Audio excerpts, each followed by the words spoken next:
Saludos cordiales a los oyentes de este video. Mi nombre es Rui Millán Coronado, estudiante de la Maestría en Educación de la Universidad ISU, actualmente cursando la materia Tendencias Internacionales de la Educación. A continuación, se presentará mi punto de vista personal ante la situación de los desafíos y temas críticos de la educación en la actualidad. Los temas que serán mencionados en este video son tecnologías de la información, educación por competencias, financiamiento y educación, evaluación interna y externa. Cada uno de ellos será definido conforme autores relevantes a su tema, con el propósito de analizar detalladamente cada uno de estos y así brindar un punto de vista personal respaldado por la teoría indicada. Sin más que agregar, comencemos con los temas. El autor Ortega C. en Domínguez R. 2004 hace una cita verdaderamente impactante en la publicación Nuevas tecnologías y educación en el siglo XX, la cual describe a la tecnología como una herramienta poderosa hoy en día en distintos ámbitos de la vida diaria. Ortega C. en Domínguez R. 2004 menciona que el auge de las nuevas tecnologías en el último tercio del siglo XX ha despertado grandes esperanzas a la humanidad, al poner en sus manos poderosos instrumentos de comunicación que pueden favorecer el desarrollo, la extensión de la cultura, la educación, la democracia y el pluralismo.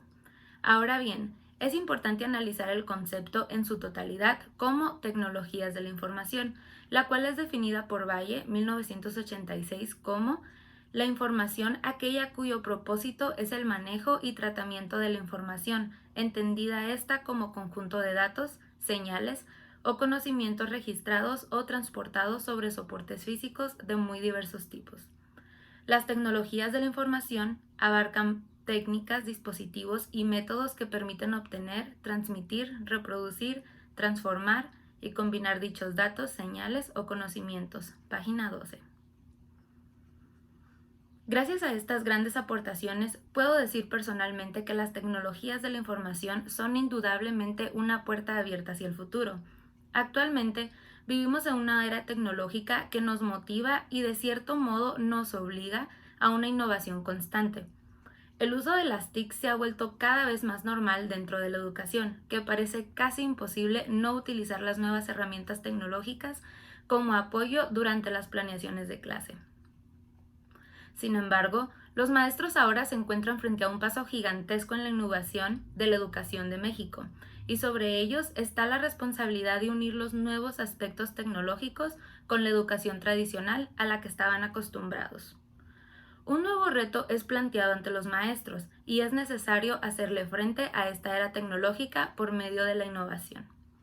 Es necesario innovar técnicas, métodos y herramientas de enseñanza con el fin de beneficiar totalmente a los alumnos y a su aprendizaje significativo.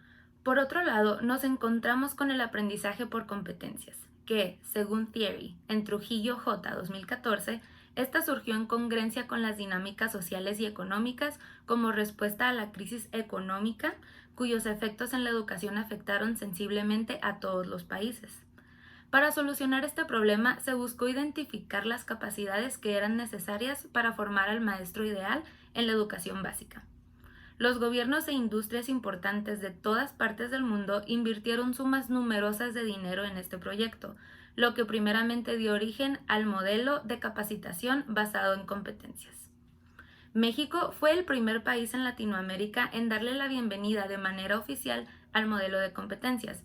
De acuerdo a Thierry, en Trujillo J. 2014, instituciones del país se han dado cuenta que deben dejar en el pasado las acciones académicas en las que felicitan esfuerzos memorísticos y descontextualizados, los cuales solo son útiles para aprobar un examen. Después de esto, el conocimiento se olvida.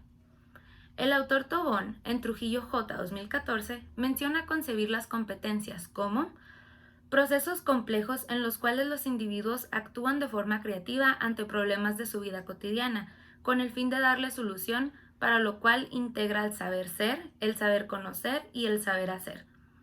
Considerando su contexto, las necesidades personales, los procesos de incertidumbre con autonomía intelectual, conciencia crítica, creatividad y espíritu de reto, asumiendo las consecuencias de los actos y buscando el bienestar humano. Página 7. Del mismo modo, y gracias a las aportaciones por el autor Trujillo J. 2014, se puede sustentar una opinión crítica y con validez. Es por eso que, desde mi punto de vista, la educación basada en competencias es el mejor modelo para enseñar en cualquier parte del mundo, ya que no alienta a una educación vacía en la que los alumnos deben memorizar información para acreditar una materia, sino una educación significativa. Una que motive a los alumnos a solucionar problemas de manera autónoma o trabajando en equipo, y que ofrezca una enseñanza significativa para formar ciudadanos pensantes y activos en una sociedad con valores. Otro tema crítico en cuanto a la educación de hoy en día es el financiamiento de esta. Lamentablemente es bien sabido que en México la educación pública no está bien suministrada. Inclusive UNESCO en Márquez A 2012 señaló a México que en cuanto a su educación no se requería gastar más, sino invertir mejor, lo cual evidentemente resalta problemas de ineficiencia en el manejo del gasto educativo. Un claro ejemplo de financiamiento de la educación es la infraestructura de los centros escolares públicos. De acuerdo al Instituto Nacional para la Evaluación de la Educación en Márquez A 2012, evidencia la precariedad en que se encuentra la mayor parte de los institutos educativos. Personalmente, este es un tema muy sensible para México. Es claro que el financiamiento de la educación es un desafío gigantesco en cualquier país, pero es muy resonante el comentario de la UNESCO en Márquez J 2012, donde menciona que nuestro país no necesita gastar más, sino invertir mejor. Comentario al cual estoy totalmente de acuerdo. Las escuelas públicas necesitan mejor financiamiento por el gobierno y las autoridades encargadas por la educación pública. Y el hecho de que este tema se viva todos los días desde el principio de la educación en México es verdaderamente decepcionante. Finalmente, solo queda comentar que a pesar de las deficiencias que México puede presentar a nivel mundial en el factor educativo, es necesario darle crédito por los pequeños grandes pasos que ha dado conforme a tecnología y los nuevos métodos de enseñanza a conforme van evolucionando. México solía ofrecer una educación muy tradicional, basándose en métodos muy antiguos para triunfar en el proceso de enseñanza-aprendizaje. Afortunadamente, las nuevas tecnologías, métodos, evaluaciones y financiamiento han beneficiado tal vez no grandemente, pero sí significativamente a la educación de hoy en día.